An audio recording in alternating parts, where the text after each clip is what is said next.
Louis died a week before we left, but Edie had already started to memorialize him. Her room was like a museum. For 500 years, the Finches have been famous throughout Norway for their fortune and misfortune.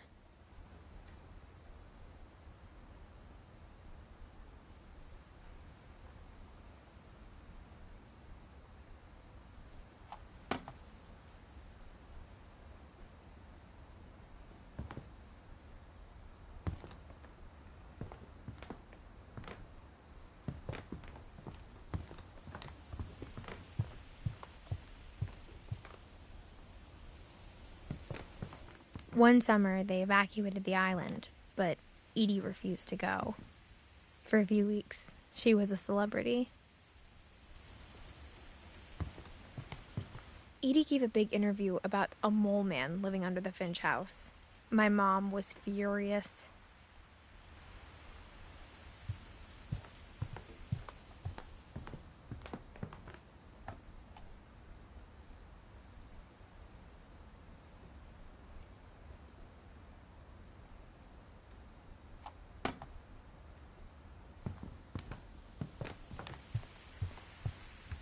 When Edie told people Sven was killed by a dragon, she could also have said he was building a dragon-shaped slide that collapsed.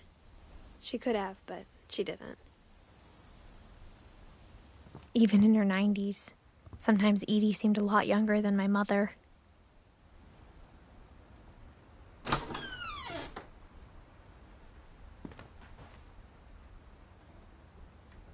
The only trace Grandpa Sam's first wife, Kay, left on the house was the pink bathroom.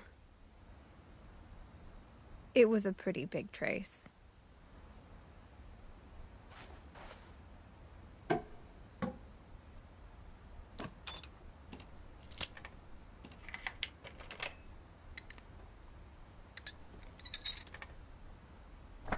There's a secret in this bathroom. It's in the last place you would look. It isn't in the cupboard. It's hidden in this book.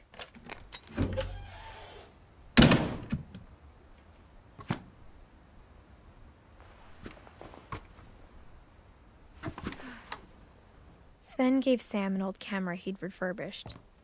He never put it down.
I knew Grandpa Sam had a twin,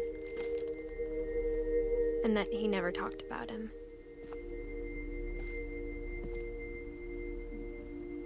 I guess my grandpa didn't like history any more than my mom did.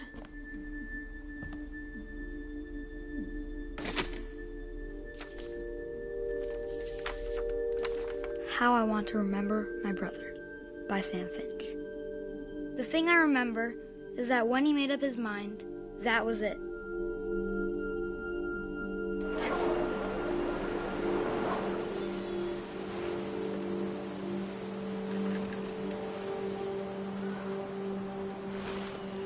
My brother said he'd die before he ate another mushroom. And he did. At Barbara's funeral, we swore we'd never be afraid again. And he wasn't. I think Calvin always wanted to fly. Sam! Calvin! Dinner's ready! Coming! But that day, he finally made up his mind to do it. I told him going around was impossible. Maybe if I hadn't said that,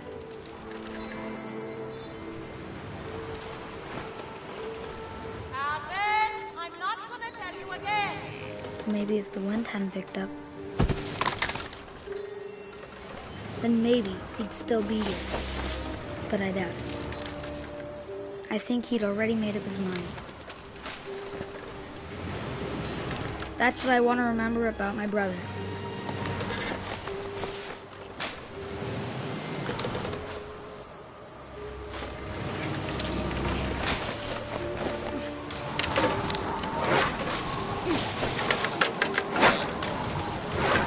The day he made up his mind to fly, and he didn't.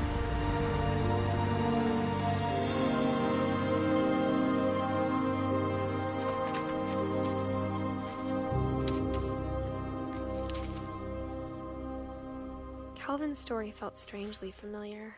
When I was younger, I remember trying to do the exact same thing.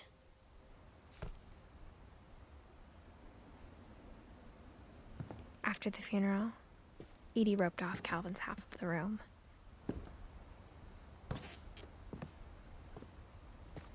Mom said Grandpa Sam enlisted at 18 and never set foot in the room again.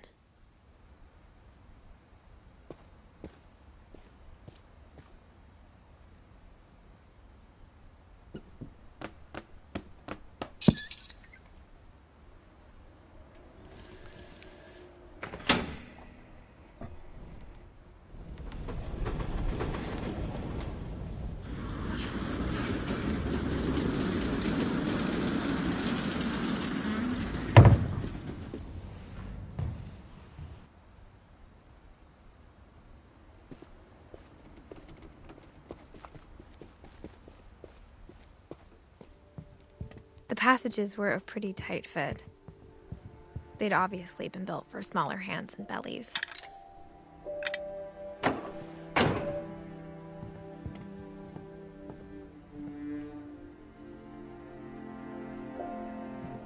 Whenever people ask me about my family, the first thing they always want to know about is Barbara.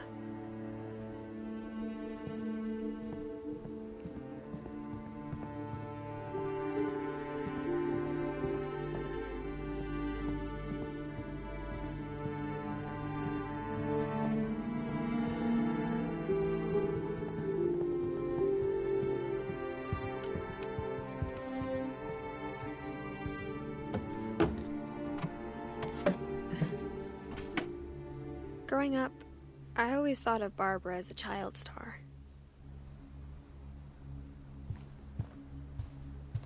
I never thought about how hard it must have been for her afterwards.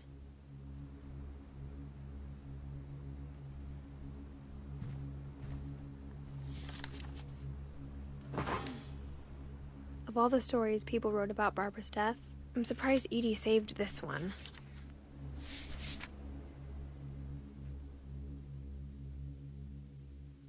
Old Jack here with another ghastly tale inspired by America's most unfortunate family. I'm calling it The Surprise Ending of Barbara Finch. As a child star, Barbara was famous for her scream. Now at 16, she was all washed up. A has-been. But in a lucky break, she'd been asked to perform her signature scream at a local convention for monster movie fans. It was just the boost her career needed. Unfortunately, her scream hadn't aged well.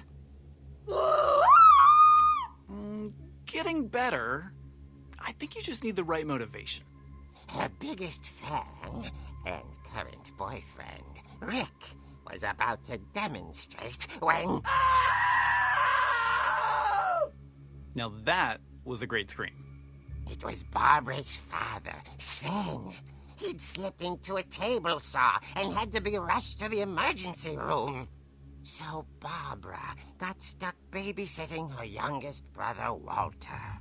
Her convention comeback was cancelled. Okay, I'm hearing frustration, but I'm not hearing terror. What if I tried... A gang of hoodlums in Halloween masks have been terrorizing Orcas Island tonight. Police are urging residents to... That came from the basement. You're right! Also, I loved your delivery on that. Why is your basement door locked? Because my dad likes making puzzles and secret passages. There's a key hidden in the music box. The secret is to keep winding and winding until finally the key pops out. Thanks, babe. I'll be back in a sec. 20 minutes later, Rick hadn't returned. So Barbara went to look for him, right on cue. She reached for the music box. And as she wound the key, she listened for Rick, but the house was silent.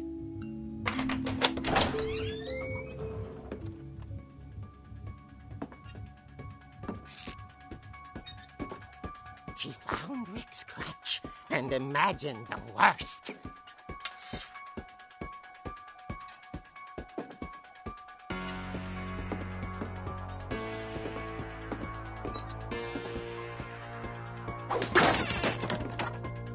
The gang's leader is the infamous Hookman killer, Dr. Carl Hamill, who impaled and then ate his family 10 years ago tonight.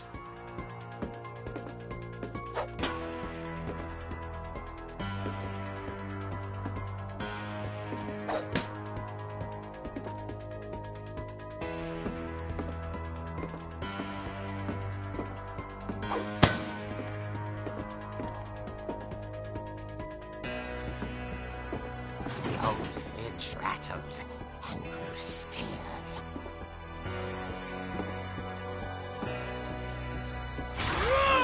Oh dear! Oh! Rick? Barb, relax. I was just trying to scare you to help you find your scream. Well, I'm not scared, Rick. I'm furious. Then act furious. All I'm getting from you now is that you're hurt and confused and She threw him out, but she kept a little something to remember him by. Barb, have you seen my other crutch?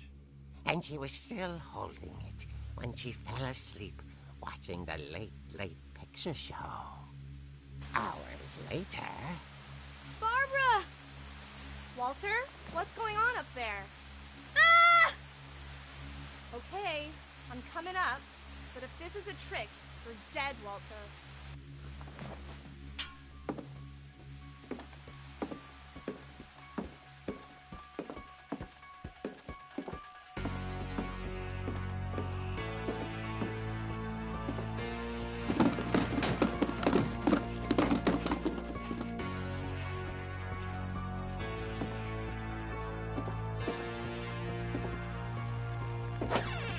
Walter, are you there? Walter had vanished, but his bedside radio was still on. Orcas Island police describe the man as 6 feet tall, with a steel hook for a hand. Residents are urged to lock all doors and windows and notify the police of any suspicious activity. Barbara turned, saw the Hookman, and was speechless. He was quite smashing.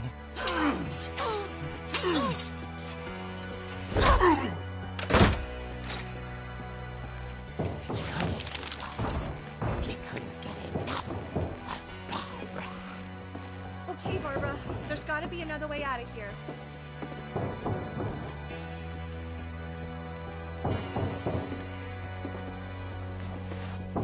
That night, she played her part beautifully.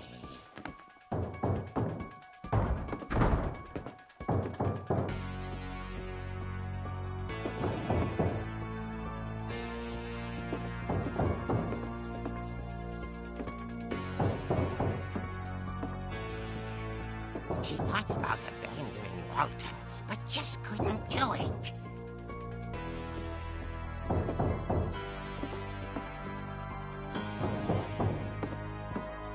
Molly's door hadn't been opened in years. The hinges grow.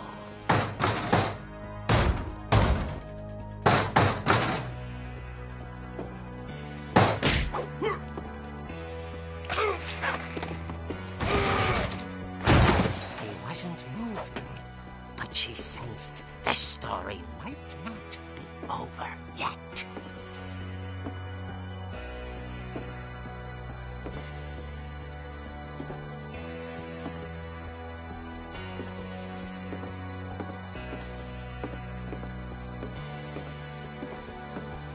The hookman had vanished.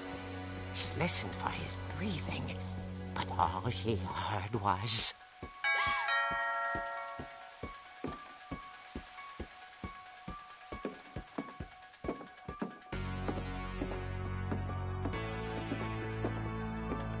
At the door, she heard whispering. It was coming from inside the house.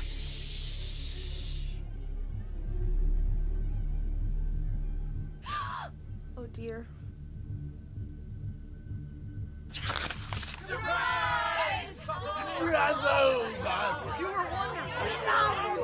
The monsters had come to surprise her. For Barbara, it was a dream come true. Then she saw what kind of monsters they were, and she realized what was about to happen. She was going to be famous. And with her final breath, Barbara Finch gave the performance of her life.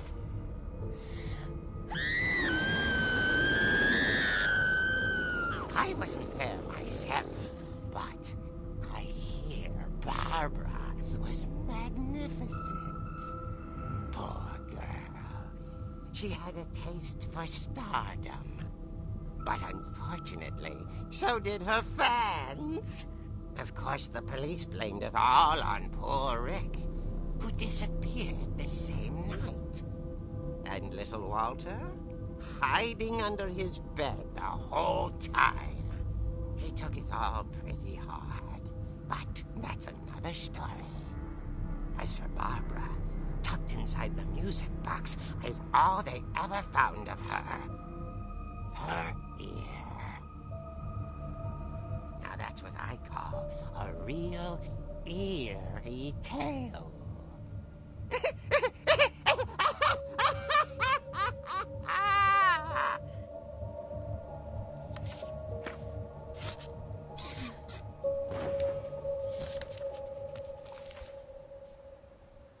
Edie told me all Barbara wanted was to be remembered, as absurd as that comic was.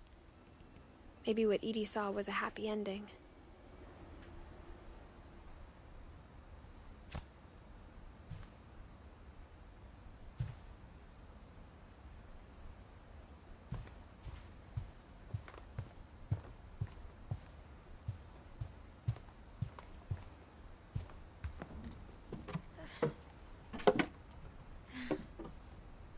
I guess now I know why Mom didn't like me playing with the music box.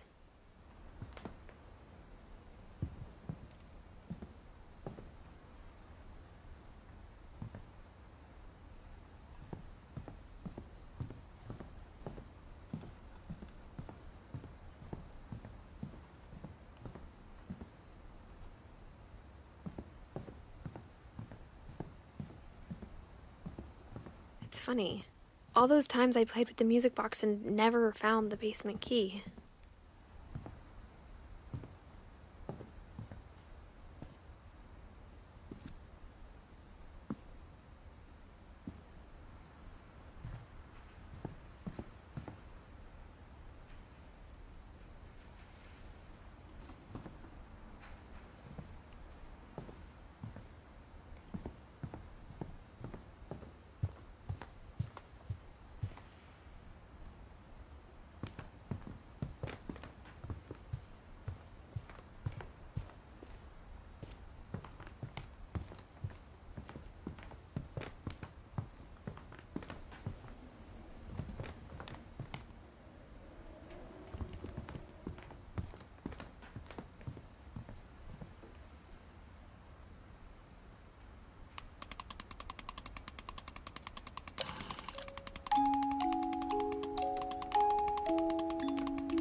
Mom said the basement was off limits, unless I wanted another tetanus shot.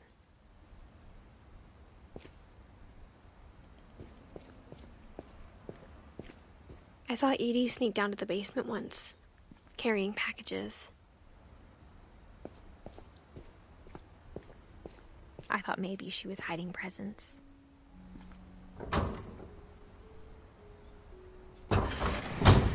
It turned out she was hiding a lot more than that.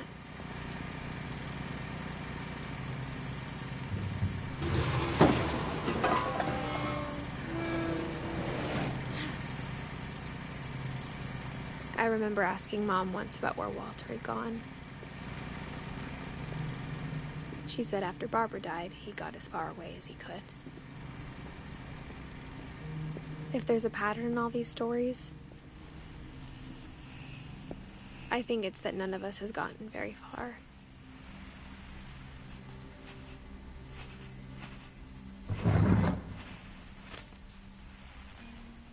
Goodbye, everyone. I can't believe I've been down here for 30 years. On that first day, after the shaking started, I didn't think I'd survive a week.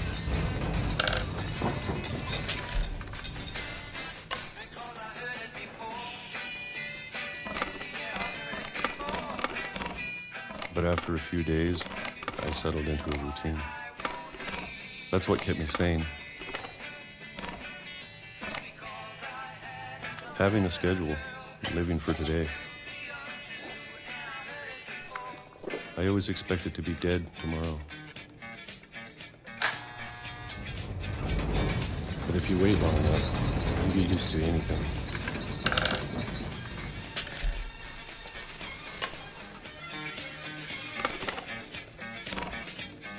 Even a monster on the other side of the door starts to feel normal. Almost friendly.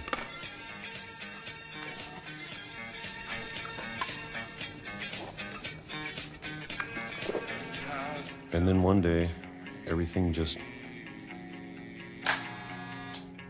stopped. Whatever that thing was, it was gone. Maybe it got tired of waiting. Or maybe I just got tired of being afraid.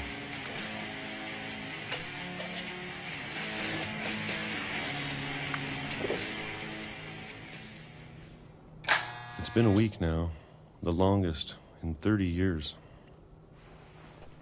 I'm done waiting. I have to leave while I still can.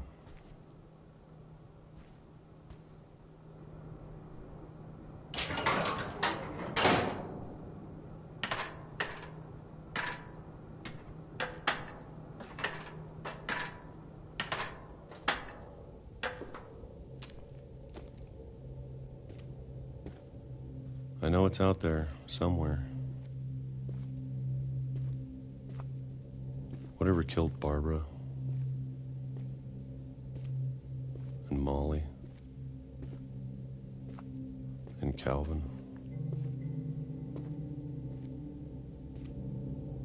Maybe this is all a mistake. But I need to stop living the same day. Even if it kills me.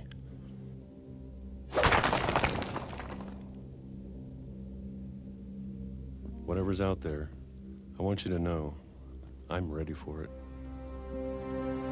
I'm going to appreciate all of it, especially the food. I don't mind if I only have a year left, or a month, or a single week. I'd be happy with one more day. I can already imagine the sun on my face.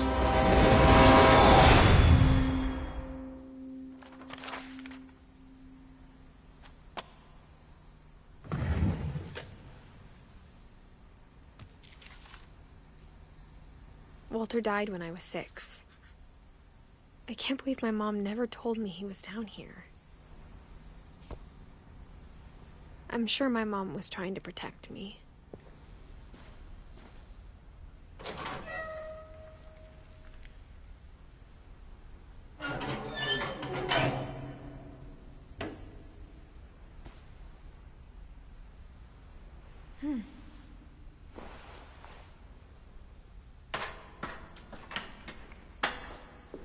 Maybe she was afraid I'd end up like Walter.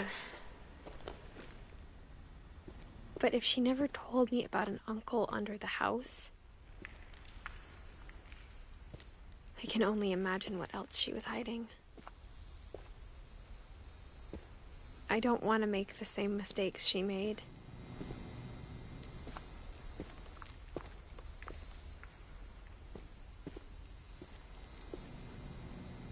Trying to bury something that's still alive. Now that there's only one of us left, or maybe two,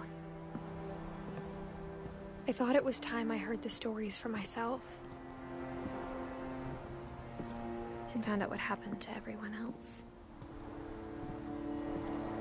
But now I'm worried the stories themselves might be the problem. Maybe we believed so much in a family curse, we made it real.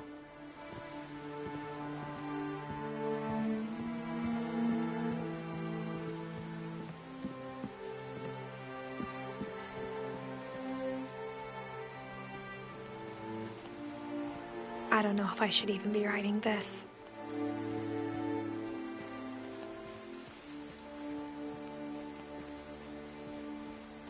Maybe it'd be better if all this just died with me.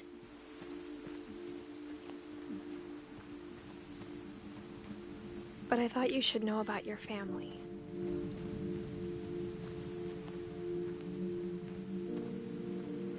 And the history you're a part of.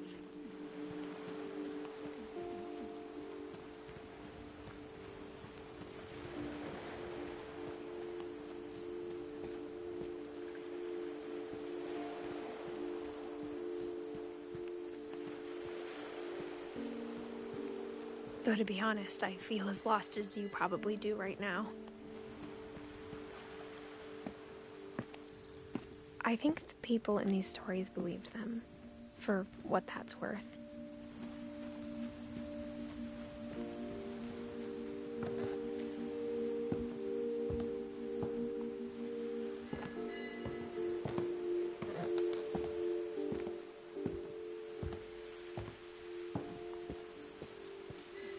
And when you look at the house, that history of imagination and stubbornness and madness, any of it seems possible.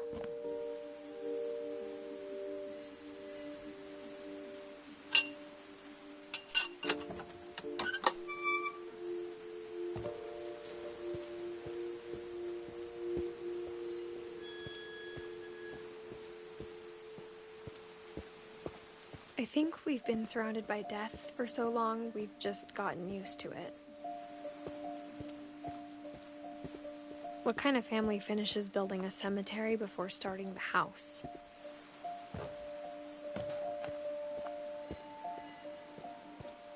It's embarrassing for me to admit this, but the pet cemetery made me more uncomfortable than the human one. 3 of the gerbils are mine, and 2 had been my fault.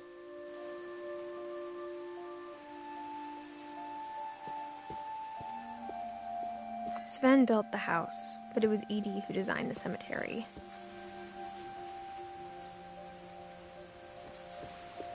I'm sure Odin's monument had been Edie's idea. My mom was always trying to move on, but for Edie, the past never went away. She could see it poking out of the water at low tide.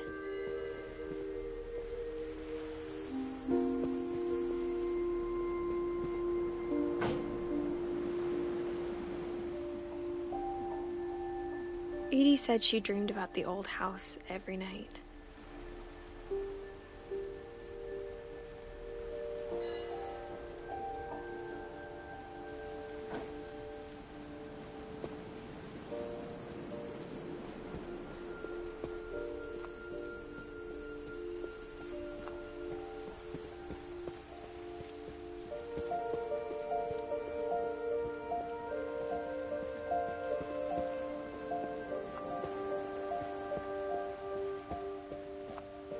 Edie's side was always easier for me to understand. But the older I get, the more I can see where my mom was coming from. She lost 2 of her brothers, just like I did. I get why she tried so hard to protect us. There's so many things I wish I could ask my mom now. Part of me thinks this is what she wanted all along. For me to come back someday and find everything out for myself.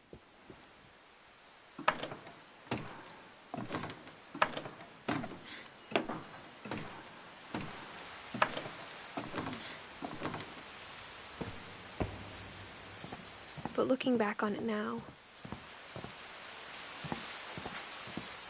if she told me there was going to be so much climbing, I never would have come when I was 22 weeks pregnant.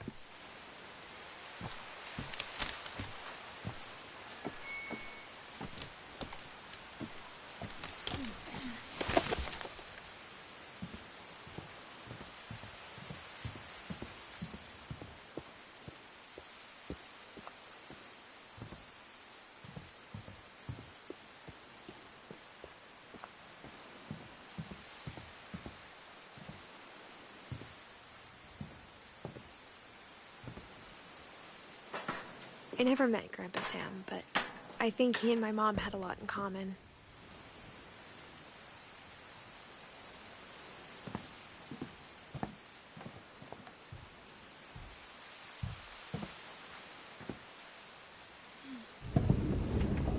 They were both pretty intense. Instead of hiding from death, Sam seemed to go out of his way to meet it.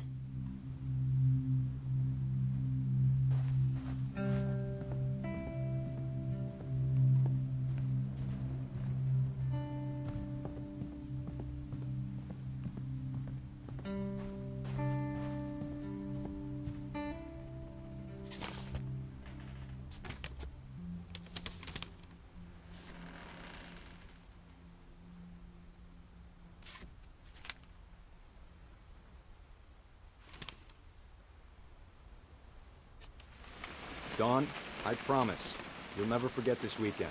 Yes, sir. These memories are gonna last a lifetime. Hmm? Am I gonna have to shoot anything? It's a hunting trip, Dawn. Shooting is strongly encouraged.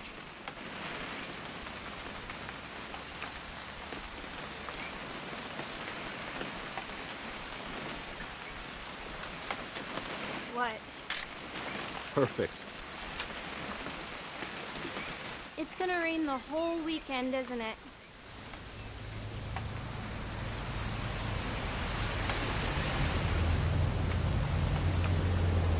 Please just take the damn picture.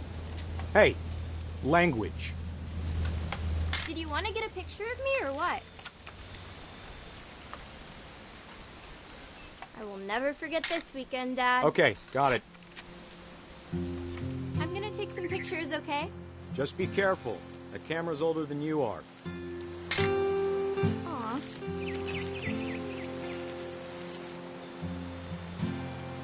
Definitely should not have drunk all that coffee. You're right, Dad. It's starting to clear up. Still freezing, though. Hey! That's a keeper. I'm just saying, I'm not always gonna be here, Dawn. You'll need to remember this stuff, if you want to survive. I'll be fine, Dad. You know who else thought he was gonna be fine? Some guy who died. Dawn, I'm being serious. I know, Dad. You're always serious. Doesn't being out here make you want to chill out? Well, to tell you the truth, I haven't been out here in 20 years. Dawn, don't you think you could find something more interesting to photograph? Last time I was with my brother Calvin. Man, that was a great trip. Your grandpa Sven taught us how to fish, how to build a fire. We found an old logging trail. There were deer everywhere. I bet if I could remember where that trail was, we'd spot a buck for you in no time. Give me a minute to check the map.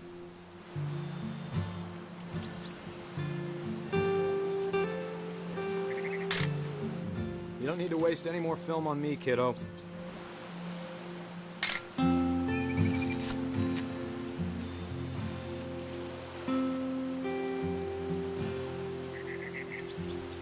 Let's see.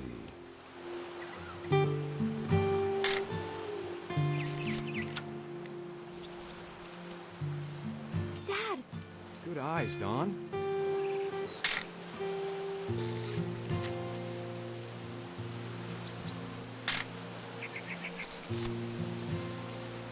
Before you take the shot, let me get a picture of you.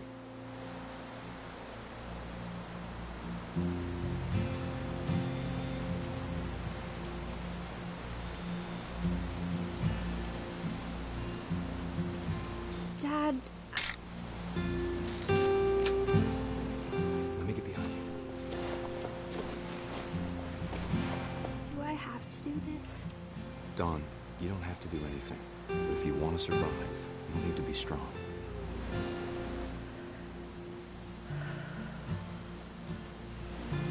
Now keep yourself squared up, elbows down, like we practiced, whenever you're ready.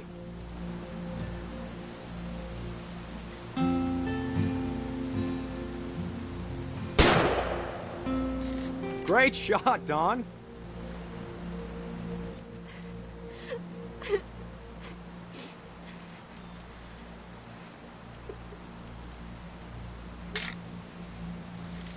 I'm proud of you, Don. Always remember that, okay?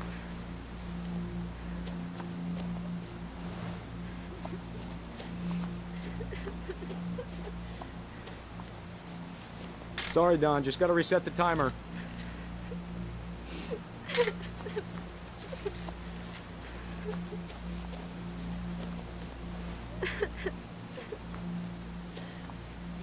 Dad, it's twitching. I think That's it's totally so- normal, Don. Just focus on the camera. Try not to think about... Dad!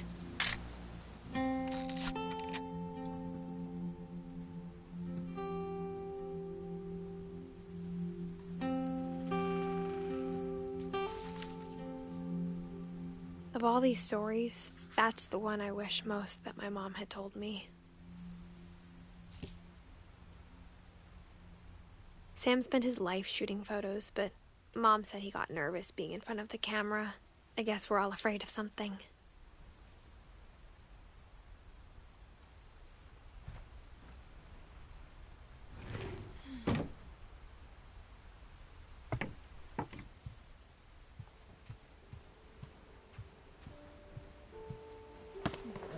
After Sam died, my mom and Edie got really close. They'd both lost a lot.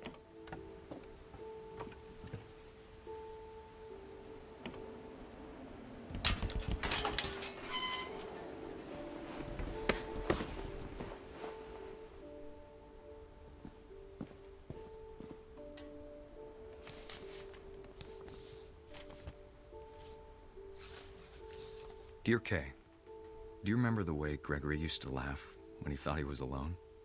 Like something funny was happening, but only he could see it. I think he saw things the rest of us don't.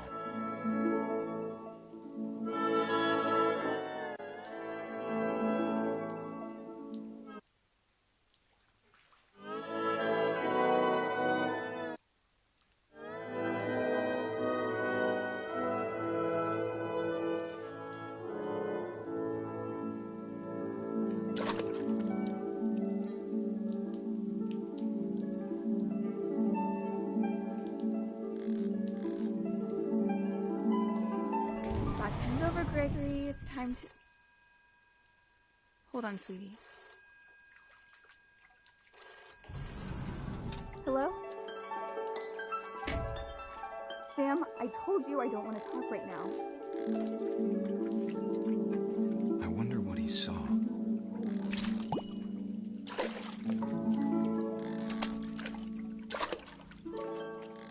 What his world was like.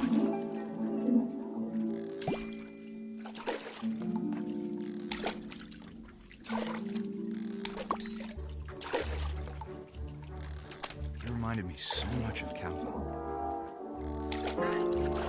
lost in his imagination. Whatever it was he saw.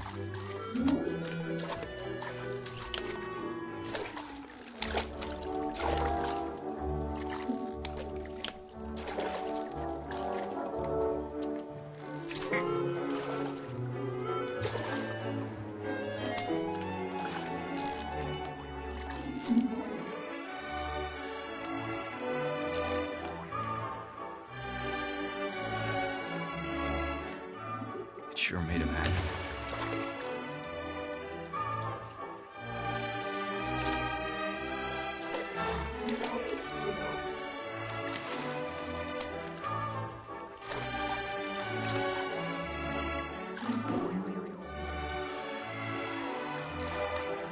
I know how silly it sounds.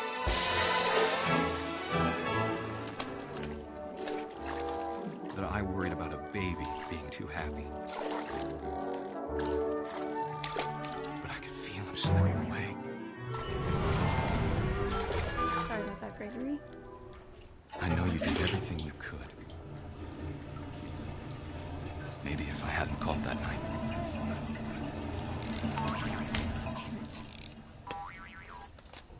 Hold on, I don't want Gregory to hear this. I wish he could have told us about the world he saw.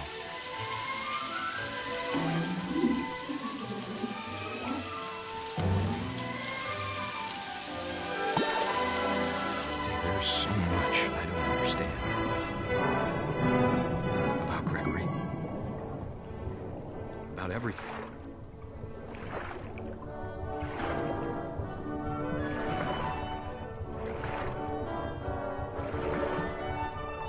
But I know what happened wasn't your fault.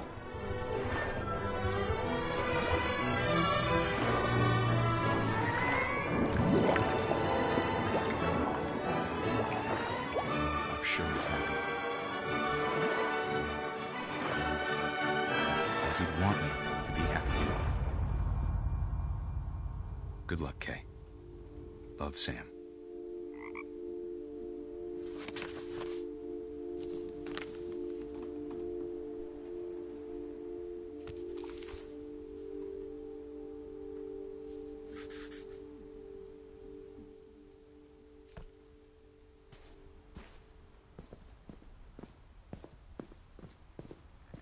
I can't imagine my mom ever writing poetry, and yet...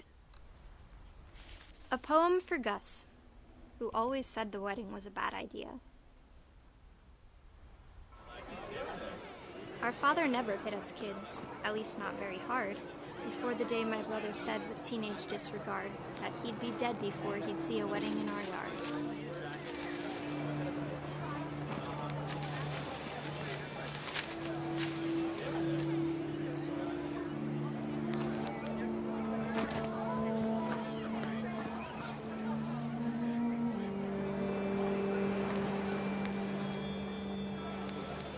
My father made him come, of course, but Gus stood far apart, just flew his kite and bottled up the storm inside his heart.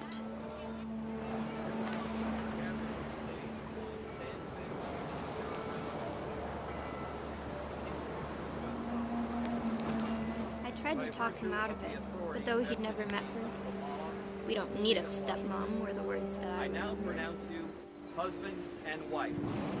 You may kiss the bride.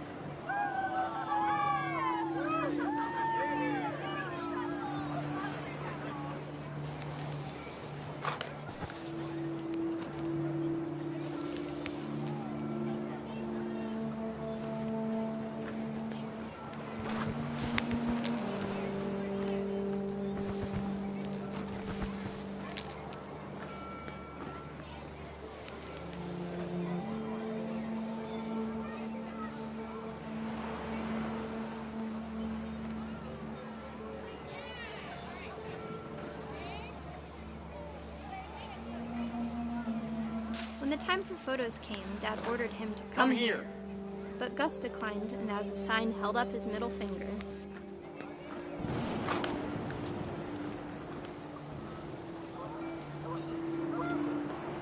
The wind picked up and panicked geese appeared and quickly went. But all the humans did that day was go inside the tent.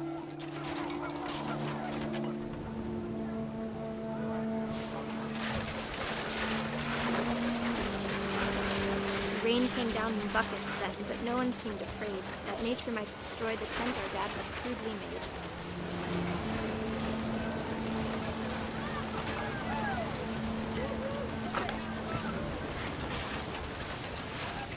The thunder sounded much too close and full of angry power.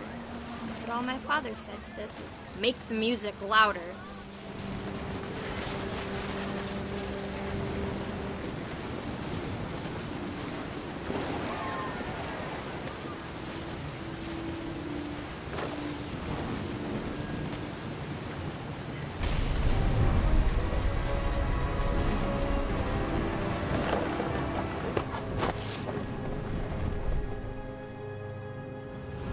I wish that I could truly say I thought about you on that day. Out there on the beach alone, just you, the wind, the sea, and foam. But I didn't, until we found you.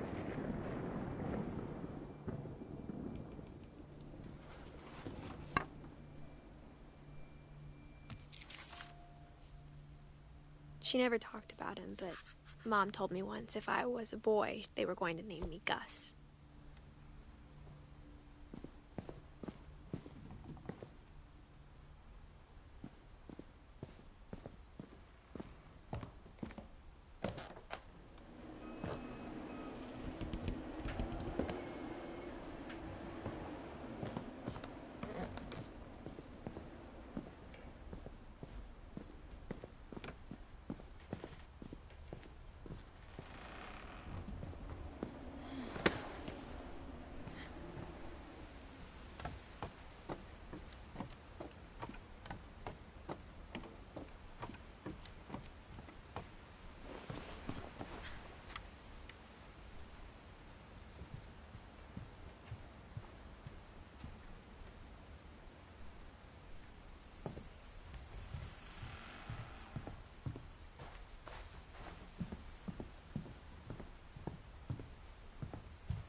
My mom moved up to the loft after her brothers died.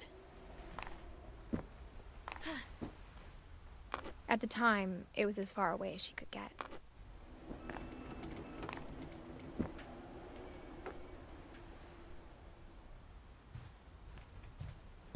She spent a summer building houses in Calcutta, where she met my dad, Sanjay.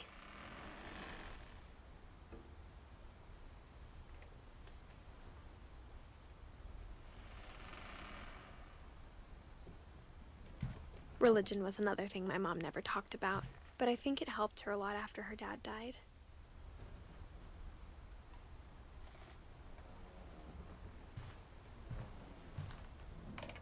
My mom moved to India a week after graduation and got a job teaching English. Louis was born a year later.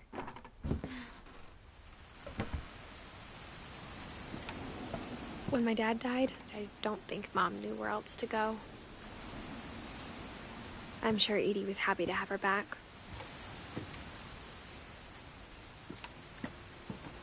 The house had to get a little bigger, but Edie was used to that.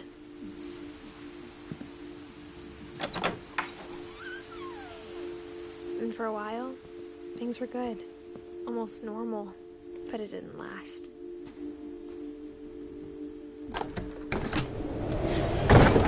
The beginning of the end was Milton's 10th birthday, when Edie gave him a castle.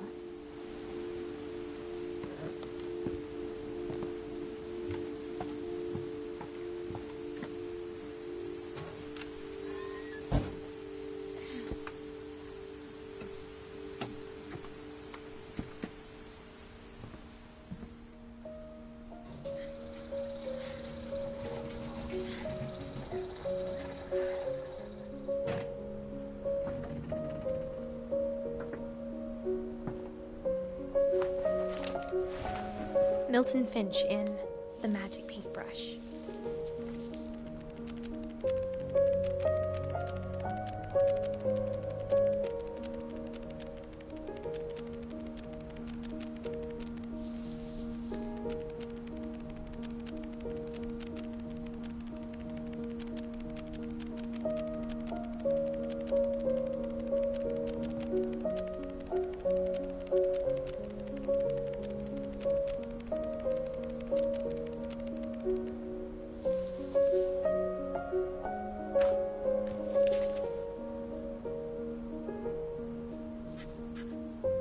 I was 4 when Milton disappeared.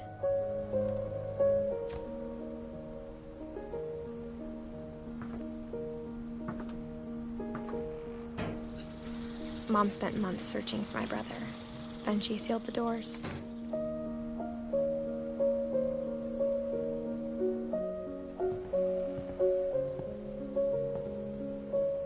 Whatever Milton had found in the house, Mom didn't want it getting out.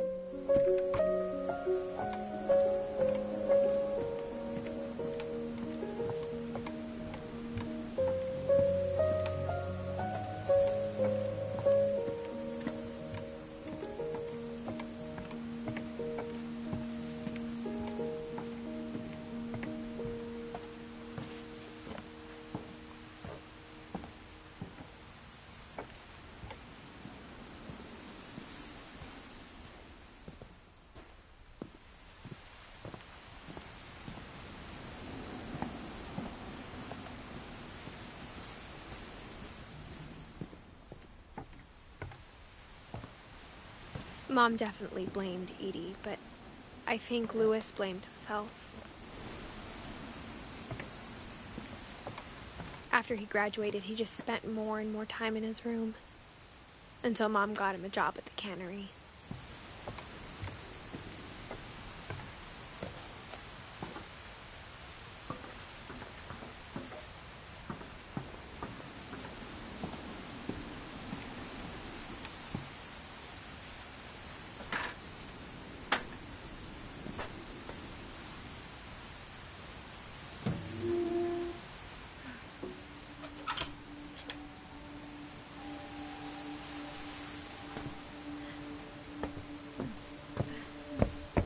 Louis's room smelled very, very familiar.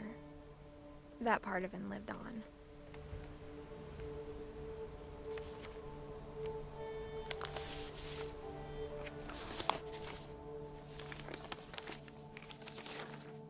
Dear Mrs. Finch, as Louis's psychiatrist, I can understand your desire for an explanation. As I see it, the trouble began in January, shortly after we convinced your son to seek treatment for substance abuse. Newly sober, I believe Louis first noticed the monotony of his daily life.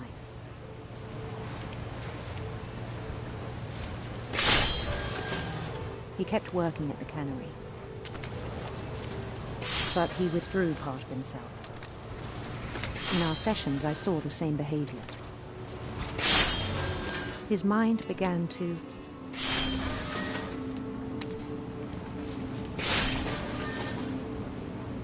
wander.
asked him to describe it.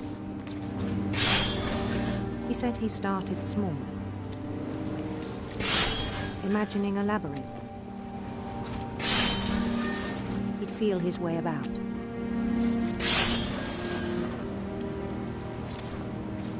Then something moved. Bats. And toads.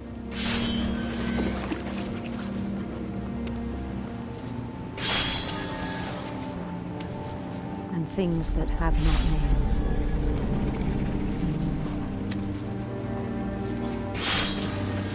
He knew it was all in his head. But he took it very seriously. I had hoped he'd find himself.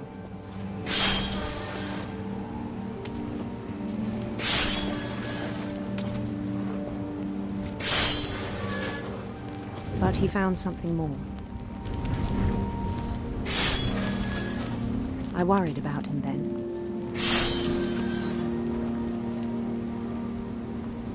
Daydreaming at the cannery.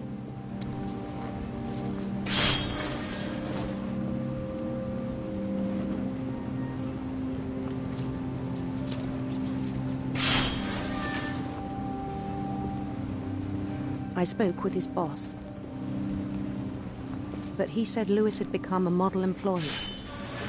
Methodical, tireless, focused.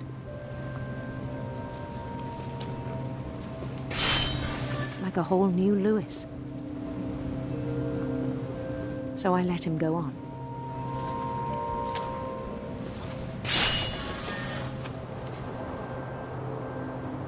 I even encouraged him. It seemed very promising at first. He told me he'd made a new friend.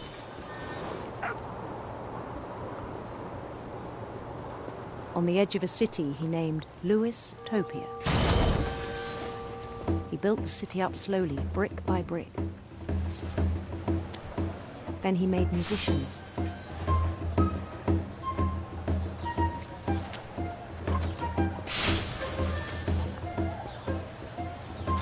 And songs for them to play. He talked about starting a band. And he was always humming something. Every day his imagination grew stronger.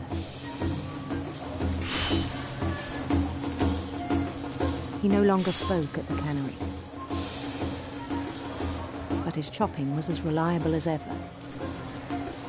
Then one day it struck him that all the cheering crowds, even the stones under his feet, were all in his imagination, so he could do whatever he wished.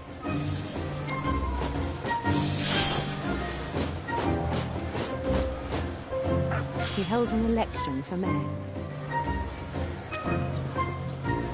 and he won.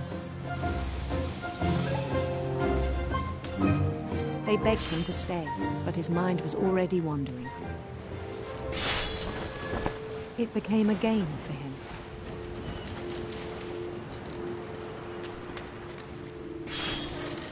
He'd conquer a city, then immediately push on.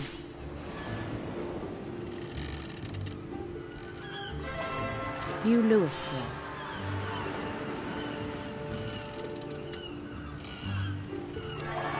St. Louis.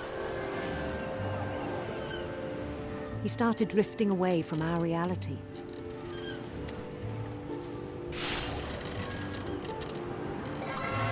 Minneapolis, until one day he forgot to go home from the cannery. Even as his mother pleaded with him, part of Lewis kept sailing on.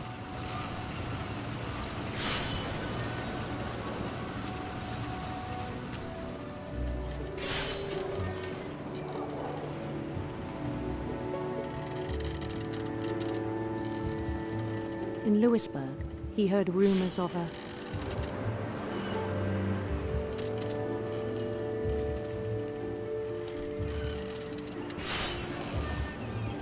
beautiful prince.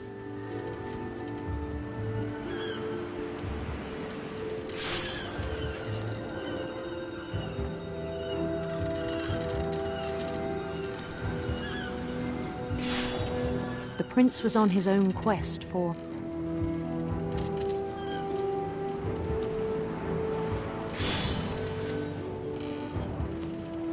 sinister serpents.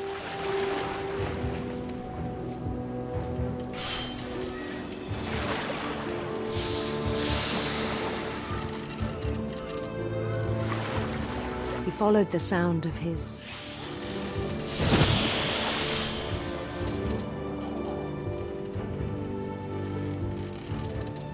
electric sitar.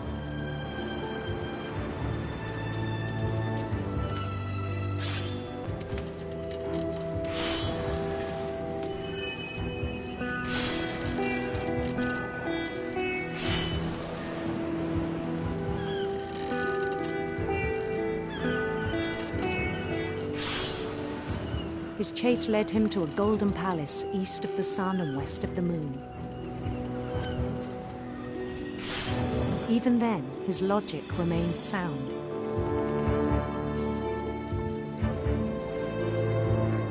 He knew the world was all in his imagination.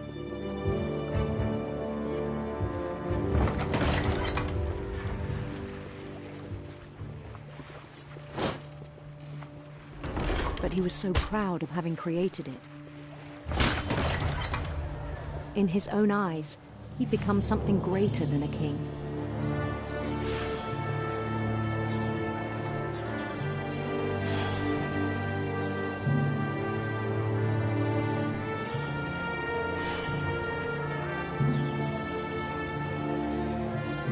For someone who'd never known success in the real world, I think it was overwhelming.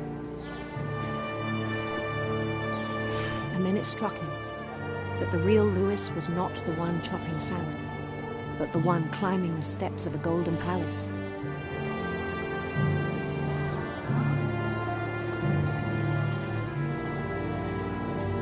My imagination is as real as my body, he told me. It was hard to argue with him.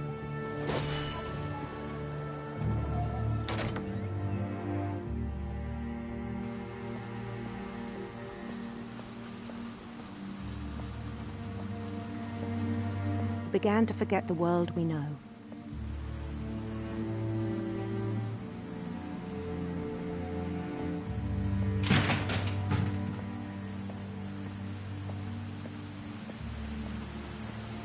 I think it pained him to remember Lewis, the cannery worker.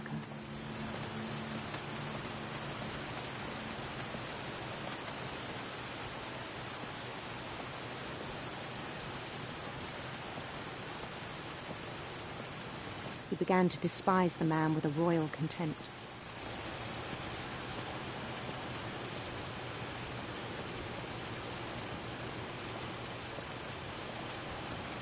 I still thought I could save him.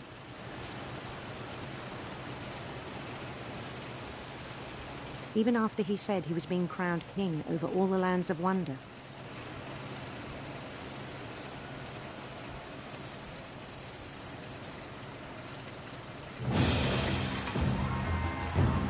The palace would be packed with his companions.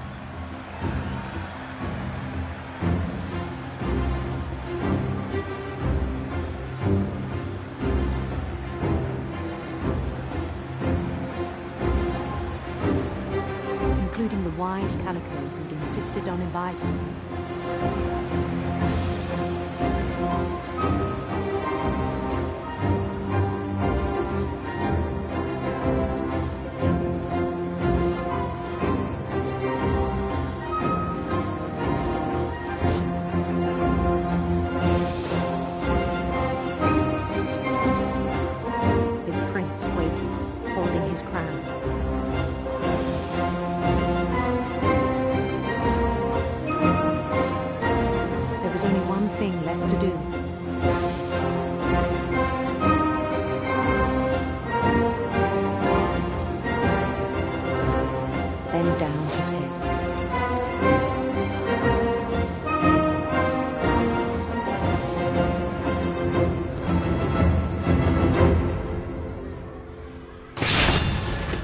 I think you know. Mrs. Finch, your son was a kind man who will be missed by all of us who knew him.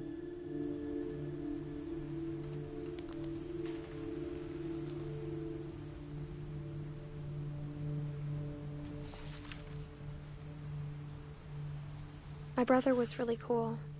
I wish you could have met him.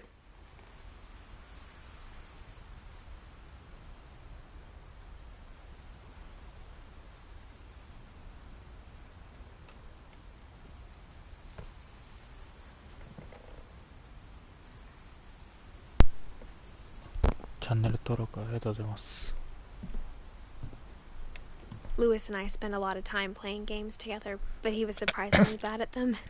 He died a lot.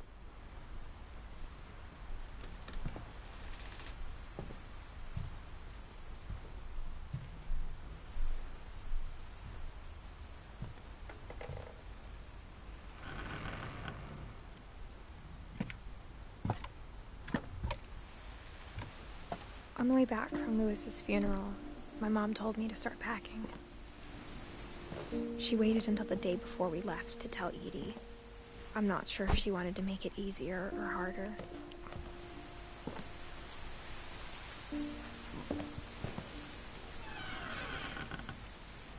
I wish we'd stayed. But I understand why we left.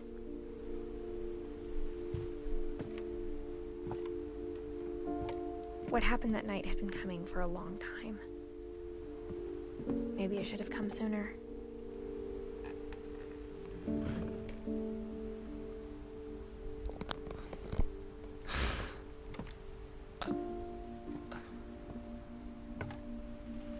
But it had to end one way or another. All that's left now is to tell you about that last night.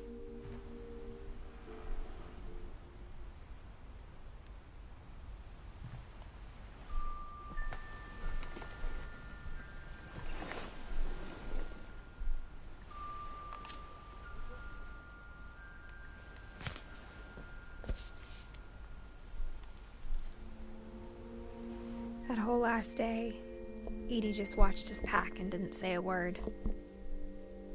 Until supper, when she raised her glass and said, "To our final night together, and all our final nights apart."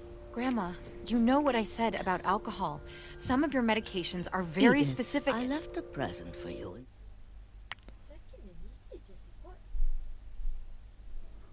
All. Boy, our last... I'm not leaving. Edith, you're excused. 奇妙な出来事ってゲーム。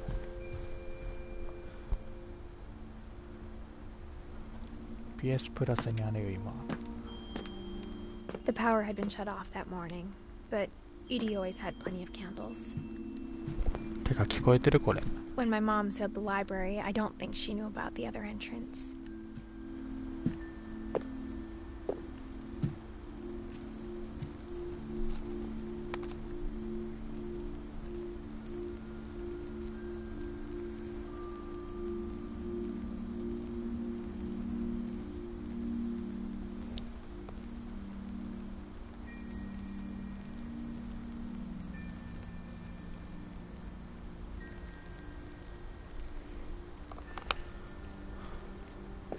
Or that Edie had a key to it. 音大きい。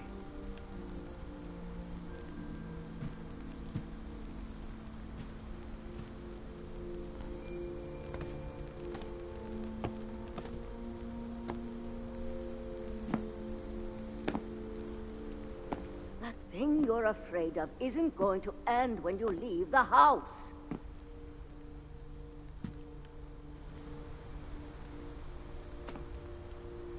Edith has a right to know these stories. My children are dead because of your stories. I think it's best if Edith and I leave tonight.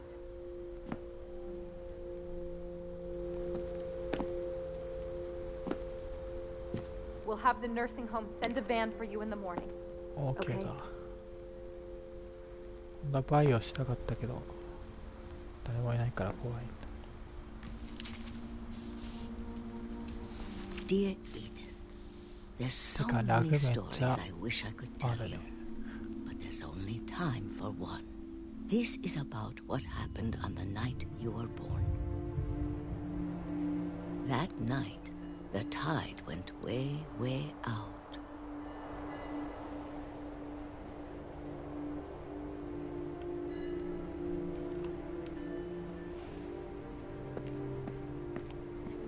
It was the first and last time I ever saw the old house aground. There'd been an earthquake out in the middle of the ocean.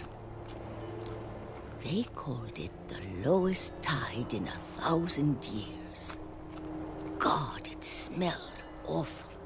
You know, I've seen that house every day of my life.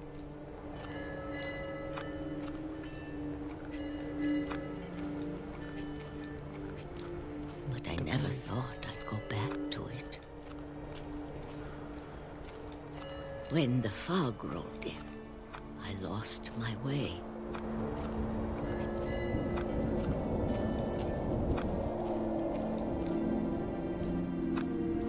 I got turned around.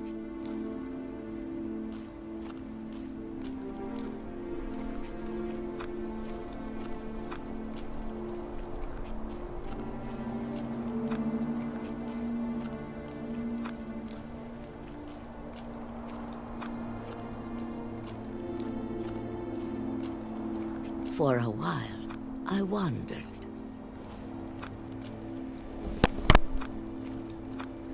I started seeing things.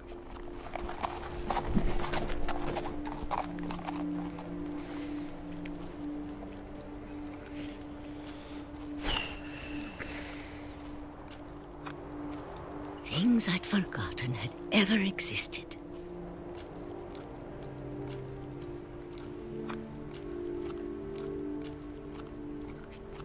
When I saw them, they felt like old friends. That night, a lot of things came back to me. Or maybe I came back to them.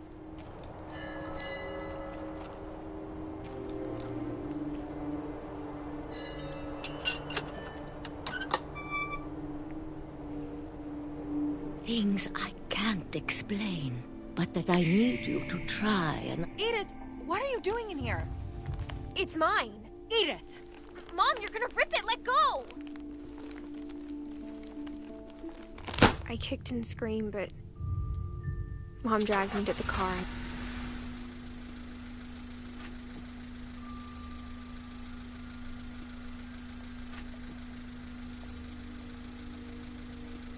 I never saw Great-Grandma Edie again. The next morning, the van came to pick her up, but she was already gone. After that, we moved around a lot.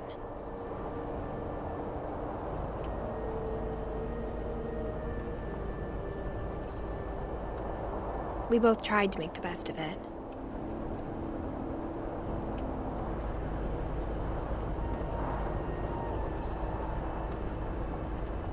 A few years went by.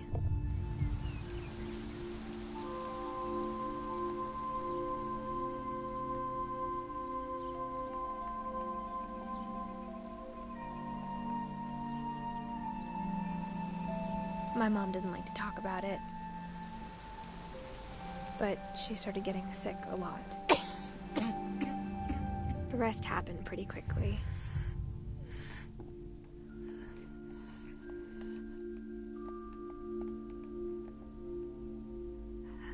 She got better for a while, and then she didn't.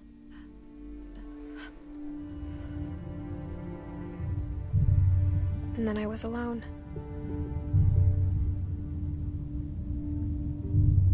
The last Finch left alive.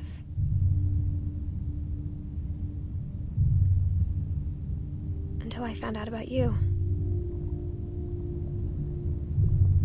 I'm still not sure what to tell you about all this.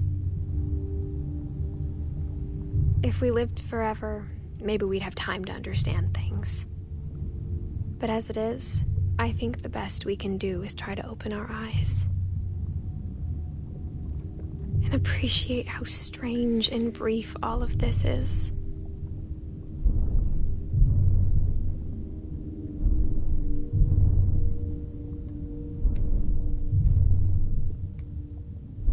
This journal was supposed to be for you. But now I hope you'll never see it. I just want to meet you and tell you all these stories myself. But I guess if you're reading this now, things didn't work out that way.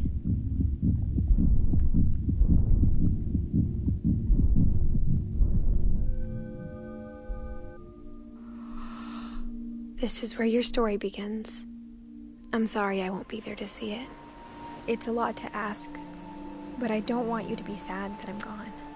I want you to be amazed that any of us ever had a chance to be here at all. Good luck.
A lot of this isn't going to make sense to you, and I'm sorry about that.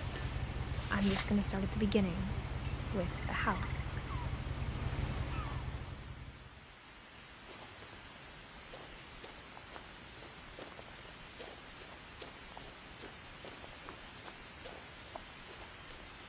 I lived here until I was 11, but I wasn't allowed inside half the rooms.